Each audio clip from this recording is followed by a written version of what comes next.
كتب عليكم إذا حضر أحدكم الموت إن ترك خيرا الوصية للوالدين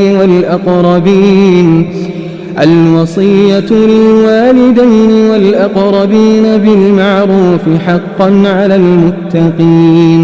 تم پر فرض کیا جاتا ہے کہ جب تم میں سے کسی کی موت قریب آ پہنچے، اگر اس نے کچھ مال چھوڑا ہو تو اپنے والدین اور قریبی رشتہ داروں کے حق میں بھلے طریقے سے وصیت کرے، یہ پرہیزگاروں پر لازم ہے. فمن بدله بعدما سمعه فإنما إثمه على الذين يبدلونه إن الله سميع عليم. پھر جس شخص نے اس وصیت کو سننے کے بعد اسے بدل دیا تو اس کا گناہ انہی بدلنے والوں پر ہے، بے شک اللہ بڑا سننے والا خوب جاننے والا ہے.